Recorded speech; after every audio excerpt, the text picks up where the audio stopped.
लीजिए, ये गोंडवाना के लोग, ये गोंडवाना के आंदोलन के लोग इतने समझदार है कि आपको आपसे टाटा बाय बाय का आपको पानी के लिए भी नहीं पूछेंगे, तुम काम के काम करो कहीं। लेकिन इस पीला गमछा डाल के आके हमारे लोगों में भ्रम की स्थिति पैदा किया जा रहा है और बोला जा रहा है हम तो तुम्हारे ही वाले हैं, आओ हमारे साथ सभा में आओ। मेरे साथियों, आज दादा मनमोहन साहब भट्टी, दादा हीरा सिंह मरकाम, दादा मोतीराम कंगाली जी अगर हमारे बीच में होते तो आज ऐसे निकम्मे लोगों को वो बोलते कि आप गोंडवाना आंदोलन को बदनाम तो मत करो, ये बहुत पवित्र आंदोलन है। मेरे साथियों, इस गोंडवाना आंदोलन को, इस पीले गमछा को कोई दूसरे लोग इस्तेमाल बाद में कर रहे हैं। हमारे दुश्मनों के सेनापति बन के हमारे भाई जाके पीला गमछा डाल के इस आंदोलन को बदनाम करते हैं। इस गोंडवाना आंदोलन की ये जो लड़ाई है, ये हमारी लड़ाई है और इस गोंडवाना आंदोलन को खत्म करने के लिए इससे पहले भी कितने षड्यंत्र चले। दादा भट्टी जी और दादा गोंडवाना आंदोलन के जितने भी लोग थे कितने जेल में गए, आप इस बात से भली भांति वाकिफ हैं। बहुत आंदोलन करे और आज यही गोंडवाना से निकलने के बाद कुछ लोग दूसरी पार्टियों में जाकर इस पीले गमछा के नाम पे अगर वोट मांगते हैं तो ऐसे लोगों से दूर रहे, सावधान रहे और हम युवाओं का साथ दें। क्योंकि मेरे साथियों, जब जब आपकी माताओं बहनों के साथ कोई छेड़खानी करता है, जब जब आपकी कोई जमीन छीनता है, जब जब आपके हक और अधिकार के लिए लड़ने की बात आती है, जब जब आपके बच्चों की शिक्षा के लिए लड़ने की बात आती है, जब जब आपके स्वास्थ्य और हॉस्पिटल सुविधाओं के लिए लड़ने की बात आती है, तो आपके ऊपर जब अन्याय होता है, जब आप पीड़ित होते हो, तो पीले गमछा वाले गोंडवाना के लोग आंदोलन करने के लिए आते हैं। बड़ी मेहनत से आंदोलन कर करके, बड़ी मेहनत से रात दिन सभा कर करके, बड़ी मेहनत से आपके बीच में भूखे पेट आके इस गोंडवाना आंदोलन को हम युवाओं ने और हमारे बुजुर्गों ने बड़ी मेहनत से बचाया है। इसीलिए चुनाव जब आता है तो असली गोंडवाना के लोगों को वोट दीजिए, नकली गोंडवाना के लोगों को वोट देने की जरूरत नहीं है, क्योंकि वे आपके मान स्वाभिमान की लड़ाई नहीं लड़ने वाले। मेरे साथियों, मैंने आपको बताया था, याद रखना, एक जंगल में एक बहुत बड़ा शिकारी हुआ करता था, उसके पास बड़ी पाली हुई तीतर थी। वो अपनी तीतर को रोज बड़े ध्यान से खाना देता था, बड़े ध्यान से उसको खाना खिलाता था और इतना प्यार से रखने के बाद तीतर को किसके अंदर रखता था? पिंजरे के अंदर। किसके अंदर? पिंजरे के अंदर तीतर को रखता था। और जब वो जाता था शिकार करने, बागड़ लेके जाता था, फांदा लेके जाता था और वो फांदा आसपास लगाकर वो जो पाली हुई तीतर जो पिंजरे के अंदर रहती थी, उस तीतर को रख के और दूर चला जाता था और फांदा लगा देता। तो पिंजरे वाली तीतर चिल्लाती थी, बोलती थी, क्या मेरी बहनों, आओ मेरे भाइयों, मैं तीतर हूँ, तुम्हारी जात, तुम्हारी समाज, तुम्हारी कौम की हूँ, आओ मेरे पास आओ, मेरे से मिलो, मेरे से बात करो। ऐसी तीतर अपनी भाषा में चिल्लाती थी। और क्या हुआ? दूसरी तीतर ने कही, अरे मेरी समाज की, मेरी कौम की, मेरे आंदोलन की तीतर में चिल्ला रही है, और मुड़ नीचे करके कुतर कुतर कुतर कुतर करके जाके वो तीतर पिंजरा वाली तीतर के पास जाते हैं उनसे ख्याल पूछने के लिए। लेकिन क्या होता है, उस पिंजरे वाली तीतर के पास पहुंचते हुए उसके पहले ही एक फांदा रहता है जो उस फांदे में फंस जाती है। ऐसी कई तीतर जाती है, अपनी बहन, मेरी समाज की बहन, मेरी तीतर आई करके, और जाके वो बारी बारी से पिंजरे के आसपास लगी हुई उन तीतरों, उन फांदों में फंस जाती है। और फंसने के बाद जब शिकारी देखता है कि वाह मेरी गुलाम तीतर, तूने तो बहुत बुला ली अपने वाले को और बहुत फंसा ली, अब तो इनको मैं खाऊंगा, इनको बाजार में बेचूंगा, भटका खापर के बाजार में बेचूंगा। यही आंदोलन के साथ हो रहा है, यही आपके साथ हो रहा है। वो तीतर को क्या करता है, वो निकालता है और जोड़ी में बांधता है और पुराने जमाने में उन तीतर को 50 रुपए 20 रुपए जोड़ा बेच देता है। वैसे ये गोंडवाना आंदोलन के साथ हो रहा है। वो तीतर उन्हीं की कौम की थी, इसलिए बाकी तीतर उनसे मिलने के लिए गई। उन्हीं की कौम की तीतर थी, उन्हीं की भाषा बोलती थी, इसलिए वो तीतर उनके पास गई थी। लेकिन उनको एहसास नहीं था कि जो तीतर चिल्ला रही है वो गुलाम तीतर है, वो आजाद तीतर नहीं है। और गुलाम तीतर ने जब उनको खींची, वैसे ही गोंडवाना के लोग भी हैं। गोंडवाना के आंदोलन से कुछ लोग पैसों के दम पे, कुछ लोग बरगला के भैंका कर हमारे नेताओं को, गोंडवाना के नेताओं को भैंका देते, बरगला देते हैं और खरीद लेते हैं। खरीदने के बाद उनको पिंजरा में पालते, गुलाम बांध के रखते हैं, गुलाम बना के रखते हैं। और वही पाले हुए लोग, हमारे दुश्मन लोग, हमारे बीच के लोगों को पाल के और हमारे बीच में ले आकर छोड़ देते हैं। और जब वो तुम्हारे बीच में पीलो गमछा डालता तुम्हें लगा जो तो हमारा भाई है, अरे वो जैसे वो बोल रहा है चलो रे बैठ लेते हैं थोड़ी देर, अरे वो पीलो गमछा वालों का जो भाषण दे रहा हो रे चलो बोल लेते हैं थोड़ी देर कलाई। जब वहां जाते हैं तुमको पता चलता है कि जो तो हमारे समाज को हमारा गमछा डालो है, लेकिन जो दूसरे को गुलाम है और वो बाद में उन्हें फंसा लेता है, और फंसने के बाद जो लोग गुणमाला आंदोलन से निकल जाते हैं बाद में उनका गुणमाला में सम्मान होता है कि मुझे बताओ, बाद में सम्मान होता है कि मुझे बताओ। तो यही हुआ, उन लोगों को फंसा लिया गया, अभी भी यही चल रहा है। आपके बीच में भी ऐसी कई आपकी समाज आपकी जात की तीतौर आएगी, तो समाज आप ही के जात की, आप ही के सरनेम की है, आप ही के गोद की है, आप ही के जैसे दिखती हो, पीले गमछे डालती हो और आप ही की भाषा बोलती है, लेकिन वो आपको फंसाने के लिए आएगी। क्या आप गुलाम तीतौरों से बचने के लिए तैयार हो? तैयार है बोलना आपको? गुलाम तीतौर से बचने के लिए तैयार हो? तैयार है। गुलाम तीतौर से फंसने से बचने के लिए तैयार हो? तैयार है। गुलाम तीतौर को पहचानने के लिए तैयार हो? तैयार है। गुलाम तीतौर से दूर रहने के लिए तैयार हो? तैयार है। अपनी भोली वाली समाज को गुलाम तीतौर से दूर रखने के लिए तैयार हो? तैयार है। क्या गुलाम तीतौर को जवाब देने के लिए तैयार हो? तैयार है। गुलाम तीतौर के बारे में पूरी समाज को जागरूक करने के लिए तैयार हो? तैयार है।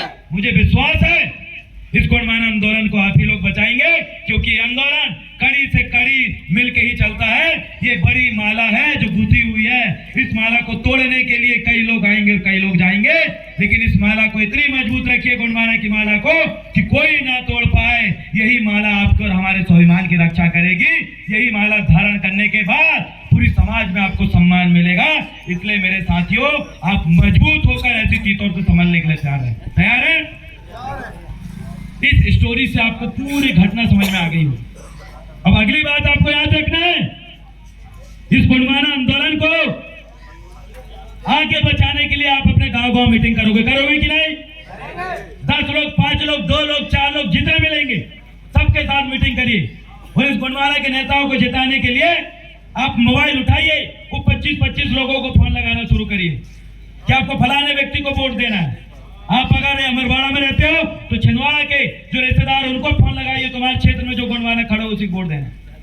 आप भटका कापा में रहते हो, आपके रिश्तेदार वो उधर है हमारा वो क्या बोलते हैं डिंडोरी में, वहां फोन लगाइए और बोलिए कि गुणमाना के लोगों को ही वोट देना भैया।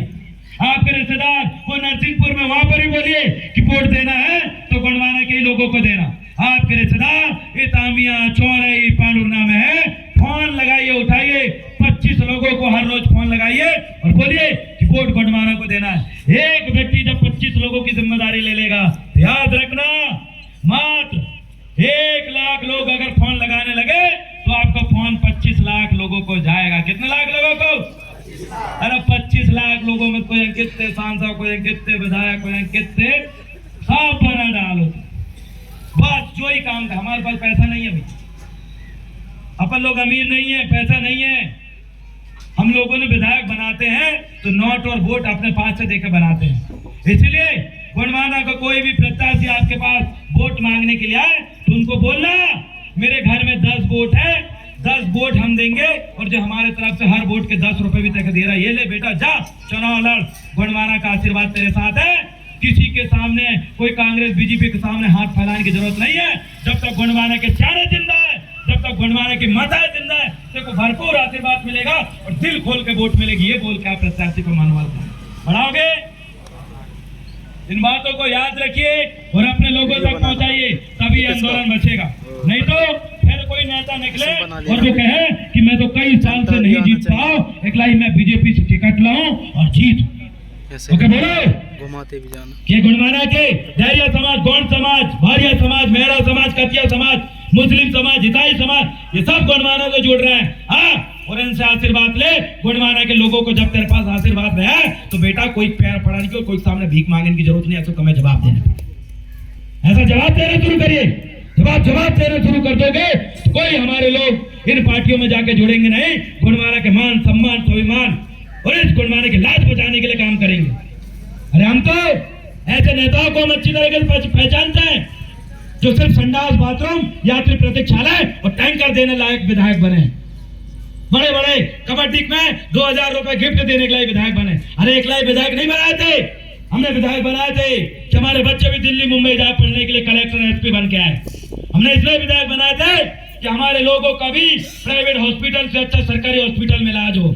हमने इसलिए विधायक बनाए थे कि हमारा ST/SC एक्ट, आरक्षण में प्रमोशन, ओल्ड पेंशन और विद्यार्थियों को बराबर छात्रवृत्ति, छात्रावास की सीटें बढ़े, हमारे हक और अधिकार बचाने के लिए हमने विधायक बनाए थे। ये क्या करने लगे विधायक बनाने के बाद? भाई संडास बना रहा है, यात्री प्रतीक्षालय बना रहा है, टैंकर दे रहा है। अरे एक लाख विधायक बन रहे तो कोई पटेल के बोल देते रहे, वही दे देते तो। अरे विधायक बच्चों का भविष्य बनाने के लिए बनाए हमने, संडास बाथरूम और टैंकर बांटने के लिए नहीं बनाए। अरे हमारे बच्चा अगर कलेक्टर SP बन जाएगा तो कई टैंकर और कई संडास बाथरूम पूरे गांव में बना देगा। हमारा बच्चा अगर पढ़े लिख लेगा तो कई बड़ा व्यापारी बन जाएगा, वैज्ञानिक बन जाएगा और आगे बढ़ जाएगा। अब तुम हमसे शिक्षा का अधिकार छीन लिए हो, प्राइवेट स्कूल खोल लिए हो, प्राइवेट अस्पताल खोल लिए हो, हमारे लोग लटक रहे सरकारी अस्पतालों में, हमारे बच्चे पढ़ रहे हैं सरकारी स्कूलों में और तुम्हारे बच्चे पढ़ रहे हैं प्राइवेट स्कूलों में, और तुम जब बीमार होते इलाज करवाते प्राइवेट हॉस्पिटलों में।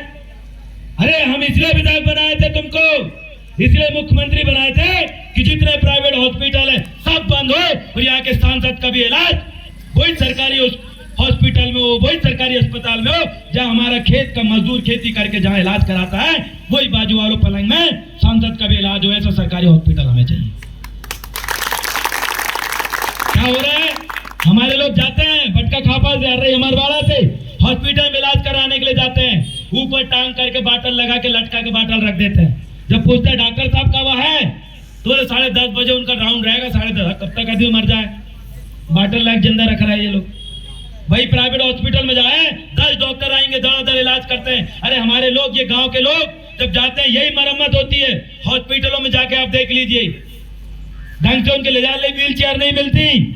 हॉस्पिटल में जब रहते हैं तो इलाज करने के लिए वो नर्स मैडम देखती नहीं, मोबाइल व्हाट्सएप में चैटिंग करते, फेसबुक और रील्स देखते हुए जीवन गुजार रही वहां बैठ के, तो हमारा व्यक्ति पलंग में तड़पता है। हमने विधायक और सांसद मुख्यमंत्री इसलिए बनाए, प्राइवेट हॉस्पिटल बंद होंगे तब जाके सरकारी हॉस्पिटलों की हालत सुधरेगी, तब जाके आपको बराबर से शिक्षा, वो आपको इलाज की व्यवस्था होगी। सरकारी हॉस्पिटल में, सरकारी स्कूलों में आपके बच्चों को सही शिक्षा तब मिलेगी जब प्राइवेट स्कूल बंद होंगे, और जब प्राइवेट स्कूल बंद होंगे तो यहाँ का कलेक्टर का बच्चा, यहाँ का TI का बच्चा भी आपके गरीब बच्चा बकरी चलाने वाले बच्चों के बाजू में बैठ के पढ़ाई करेगा, तब जाके स्कूल की व्यवस्था होगी।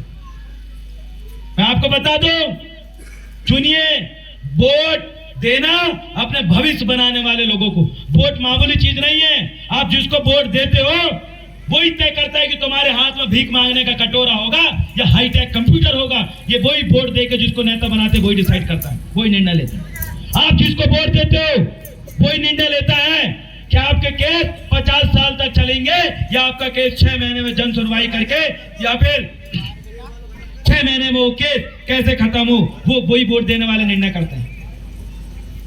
आपके बच्चों के सही इलाज होना चाहिए या इलाज के अभाव में मर जाना चाहिए, ये वो वही वोट लेने वाले लोग निर्धारण करते हैं। इसलिए वोट मामूली चीज नहीं है, वोट बहुत बड़ी चीज है।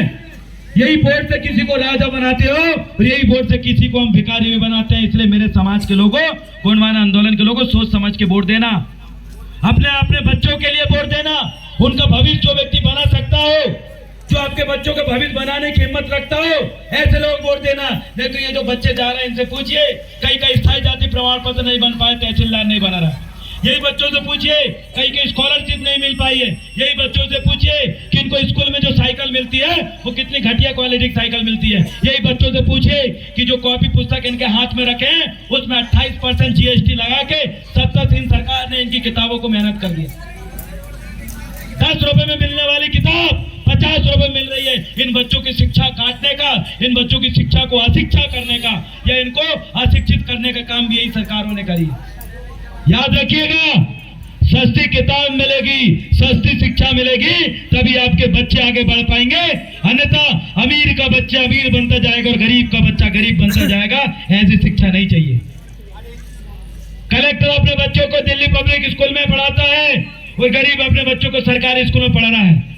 दिल्ली पब्लिक स्कूल में पढ़ा हुआ बच्चा 5 साल में अंग्रेजी बोलता है, और जो बच्चे जा रहे हैं इनमें से कोई 12वीं वाले बच्चे से रोक के पूछना कि बेटा 1ली से लेकर 12वीं तक अंग्रेजी पढ़ो, अंग्रेजी बोलना हाथ है। वो कहे 12वीं तक पढ़ो चाचा, लेकिन बोलना ही नहीं आता, बोलना ही नहीं आता। अभी इनमें से ये 5वीं तक पढ़ने के बाद इनसे पूछा तो मैं अंग्रेजी बोल रहा हूँ, आज का ये कह नहीं आ रहा। और वही Delhi public school, private first step school और जो बड़े बड़े प्राइवेट स्कूल में पढ़ाने वाले लोग अपने बच्चों को इन स्कूल में इसलिए पहुंचाते हैं 5 साल में अंग्रेजी बोलना सीख जाते हैं, भाषण देना भी सीख जाते हैं, डर भी भग जाते हैं, सब हो जाता है। लेकिन गरीब का बच्चा 12 साल अंग्रेजी पढ़ता फिर भी नहीं बोल पाता। ऐसी घटिया एजुकेशन आपको दिया जा रहा है। आपको लड़ना है अपने बच्चों के लिए, लड़ना है बढ़िया खेती किसानी के लिए, आपको लड़ना है आपके परिवार को न्याय मिले कोर्ट कचहरी में, इसके लिए। अन्यथा पूरे जीवन भर ये आंदोलन चलता रहेगा। विधायक बनेंगे, जाएंगे, हारेंगे, चुनाव आएगा और जाएगा, लेकिन हमारे बच्चों को भी वही प्राइवेट स्कूल जैसी शिक्षा मिले, इसके लिए आपको ऐसे लोगों को वोट देना है। कई ऐसे स्कूल है जहां पर माँ साहब आते हैं और मोबाइल चलाते रहते हैं, कई ऐसे स्कूल है जहां पर माँ साहब जाते ही नहीं और स्कूल खुला रहता है, कई ऐसे स्कूल है जहां का रिजल्ट बहुत घटिया है, हमारे बच्चों ढंग से पास नहीं हो पाते। शिक्षा जब नहीं सुधरेगी, आज के बच्चे आने वाले भविष्य के, हमारा आने वाला भविष्य होता है, और उस भविष्य को खराब करने के लिए ये सरकार क्या काम कर रही है आप देखिए और सोचिए। अभी मुख्यमंत्री जी का बयान आया था कि आदिवासी बच्चों को महुआ की दारू बनाना सिखाएंगे। अच्छा, आदिवासी बच्चों को महुआ की दारू बनाने की ट्रेनिंग दे हो और समूह वाली महिला को दारू बेचने की ट्रेनिंग दे है। बोले मतलब डोकरा भी दारू पिएगा, डोकरा की डुकरी भी दारू पिएगी और उनकी टूरा टूरी भी दारू पिएंगे और सब रे दारू पी कर रोड में पड़ रहे हैं और बर्बाद हो जाओ, बस यही चाह रहे हैं। अरे सरकारी जो दारू की भट्टियां चल रही है उन भट्टियों को बंद करो। फिर बच्चों से पूछिए इनके पापा जब दारू पी के इनकी मम्मी को मारते हैं उस समय इनके दिल में क्या बीतती है। इन बच्चों से पूछिए इनके पिताजी अब दारू पी के बीच रोड में पड़ रहे थे तब इन बच्चों के दिल में क्या बीतते हैं। इन बच्चों से पूछिए जब इनके माता पिता दारू पी के इनके शिक्षा की स्कॉलरशिप की व्यवस्था नहीं कर पाते, इनसे पूछिए।